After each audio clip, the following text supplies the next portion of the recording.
இன்று தொடங்கியது மத்திய பட்ஜெட் கூட்டத்தொடர். பொருளாதார ஆய்வறிக்கையை தாக்கல் செய்தார் நிதியமைச்சர் நிர்மலா சீதாராமன். நடப்பு கூட்டத்தொடரில் 6 மசோதாக்களை நிறைவேற்ற மத்திய அரசு திட்டம். கூட்டத்தொடர் ஆக்கப்பூர்வமானதாக இருக்க எதிர்க்கட்சிகள் ஒத்துழைக்க வேண்டும்.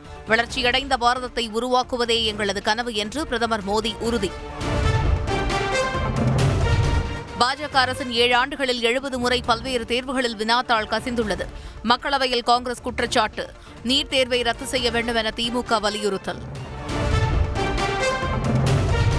2 முறை நீதிமன்றம் சென்றும் நுழைவுத் தேர்வை நடத்த உச்சநீதிமன்றம் உத்தரவிட்டது. மத்திய அமைச்சர் தர்மேந்திர பிரதான் விளக்கம். நீட் தேர்வில் நடக்கும் முறைகேடுகளை தடுக்க என்ன செய்தீர்கள் என ராகுல்காந்தி சரமாரி கேள்வி. தேர்வுகளில் முறைகேடுகளை தடுக்கும் மசோதாவை பாஜக அரசு நிறைவேற்றியுள்ளது என அமைச்சர் தர்மேந்திர பிரதான் பதில். நீட் வினாத்தாளில் 19வது கேள்விக்கு சரியான விடையை கண்டறியும் வகையில் டெல்லி ஐஐடி குழுவை அமைத்து உச்சநீதிமன்றம் உத்தரவு. டெல்லி ஐஐடி நாளை நண்பகலுக்குள் அறிக்கை அளிக்கவும் வலியுறுத்தல். சட்டவிரோத பணப்பரிமாற்ற சட்டத்தின் கீழ் பதியப்பட்ட வழக்கில் கைது செய்யப்பட்டதை ரத்து செய்ய கோரி ஜாஃபர் சாதிக் மனு.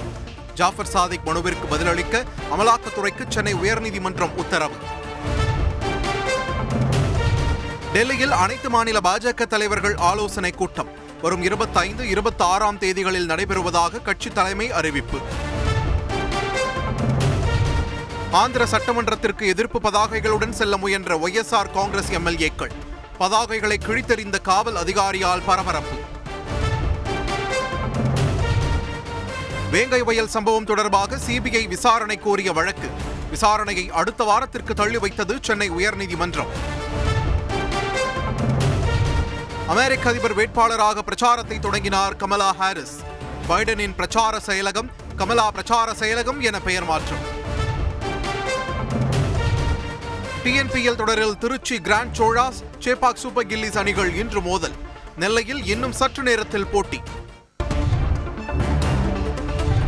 ஆர்எஸ்எஸ் அமைப்பின் நடவடிக்கையில் மத்திய அரசு பணியாளர்கள் பங்கேற்க விதிக்கப்பட்டிருந்த தடையை நீக்கியது மோடி அரசு. இந்திரா காந்தியின் ஆட்சி காலத்தில் விதிக்கப்பட்ட தடை 58 ஆண்டுகளுக்கு பிறகு நீக்கம். பொறியியல் படிப்பு மாணவர் சேர்க்கைக்கான கலந்தாய்வை தொடங்கி வைத்தார் உயர்கல்வித்துறை அமைச்சர் பொன்முடி. இந்த ஆண்டு முதல் கல்லூரிகளில் சேரும் அரசு பள்ளி மாணவர்களுக்கு மாதந்தோறும் 1000 ரூபாய் வழங்கப்படும் என அமைச்சர் அறிவிப்பு. தமிழகத்தில் கள் விற்பனைக்கு விதித்த தடையை நீக்குவது குறித்து ஏன் மறுபரிசீலிக்க கூடாது? விளக்கமளிக்க தமிழ்நாடு அரசுக்கு சென்னை உயர்நீதிமன்றம் உத்தரவு. பகுஜன் சமாஜ் கட்சியின் தமிழக தலைவராக உச்சநீதிமன்ற வழக்கறிஞர் பி. ஆனந்தன் தேர்வு. மாநில ஒருங்கிணைப்பாளராக ஆம்ஸ்ட்ராங் மனைவி பொற்கொடியை நியமித்து மாயாவதி உத்தரவு. ஆம்ஸ்ட்ராங் கொலை வழக்கை சிபிஐ விசாரணைக்கு உத்தரவிடக் கோரி போராட்டம் நடத்த உள்ளோம். பகுஜன் சமாஜ் கட்சி மத்திய ஒருங்கிணைப்பாளர்கள் அசோக் சித்தார்த் மற்றும் கோபிநாத் பேட்டி. ஆம்ஸ்ட்ராங் கொலை வழக்கில் தொடரும் அதிரடி விசாரணை. ரோடி சம்போ செந்திலை நெருங்கியது தனிப்படை போலீஸ். அரசியலில் இருக்க வேண்டுமா என்ற எண்ணம் மனதில் தோன்றியது உண்டு. தேர்தலில் தனக்காக பணிபுரிந்த தன்னார்வலர்களுக்கு நன்றி தெரிவிக்கும் கூட்டத்தில் பாஜக மாநில தலைவர் அண்ணாமலை பரபரப்பு பேச்சு. வரும் 27ஆம் தேதி நடக்கும் நிதி ஆயோக் கூட்டத்தில் கலந்து கொள்ள டெல்லி செல்கிறார் முதலமைச்சர் ஸ்டாலின். பிரதமர் மோடியை சந்திக்க நேரம் கேட்டுள்ளதாக தகவல்.